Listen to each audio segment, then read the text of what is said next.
Jason Ruchelski, known best by his online alias Jason R, began his online career in Counter-Strike Source, but it was when Counter-Strike Global Offensive dropped that Jason had his big break, as he played for a handful of professional teams through 2013 to 2017, where he would compete in numerous tournaments, but sadly, his achievements often fell short, as he yet to win any large titles. It was during this time that Jason would also begin to stream on Twitch, where he would find much more success in larger numbers. What made Jason likable was his overall relatability and comedy, and well, of course, his ability to pull off crazy clips on stream.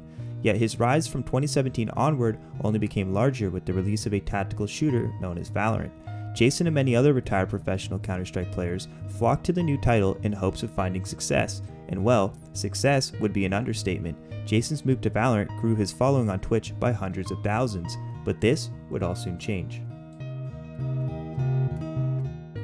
In the early months of 2022, a massive controversy would spark amongst the Valorant community surrounding Jason R's questionable behavior regarding his engagement with women online. A handful of clips began circulating where Jason would intentionally freeze his Valorant game upon hearing a woman's voice to avoid playing with them. After these clips began gaining widespread attraction, certain streamers like Shazam would come forward stating that Jason would automatically mute females in-game, going so far as to say that he even ignored his girlfriend at the time.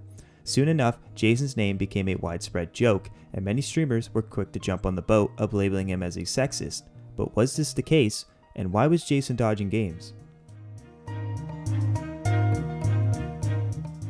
The issue of Jason avoiding females had actually been an ongoing issue, as Jason R's wife had instances of banning female users in Jason's chat previously.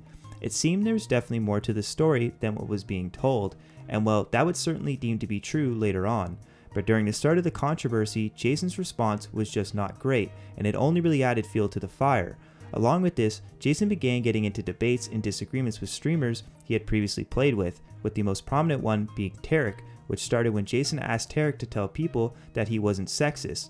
The entire dialogue between them lasted about an hour, but to keep it short and sweet, it basically ended with Tarek saying that he didn't want to have any input on the situation and why he was remaining neutral. Jason obviously didn't like this, stating that Tarek had met him and his wife in real life, and that Tarek could vouch for Jason on a personal level. Regardless, the whole discussion doesn't really end up going anywhere, and neither party ends up understanding each other's points. So this is where I want to jump in quick. Tarek's point was that he wanted to remain neutral and give no input, which is totally fine and respectable.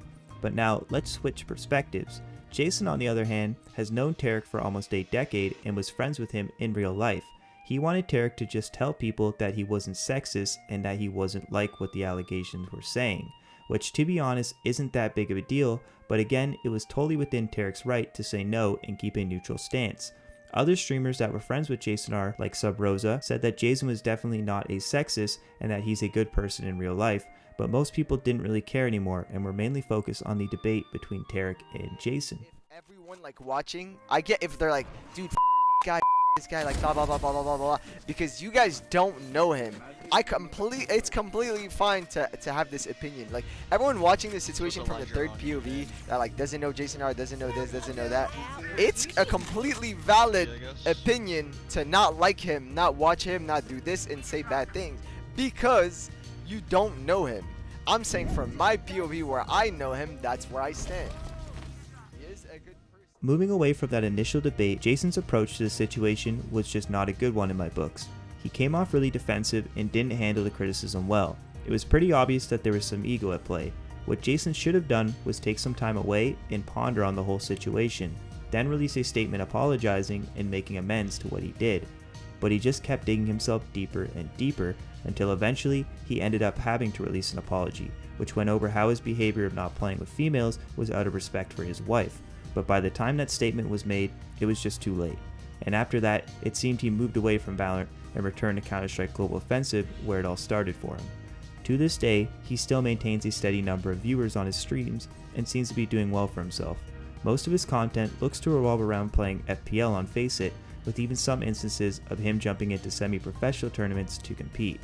But obviously his numbers are nowhere near the same, and he took a massive hit for his actions. Personally, I don't think Jason's a bad guy at all, and I do hope he learned from his mistakes.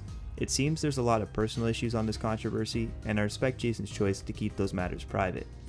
Anyways, please consider subscribing and leaving your thoughts on this matter in the comments below. And with that said, I hope you have an amazing day. Bye.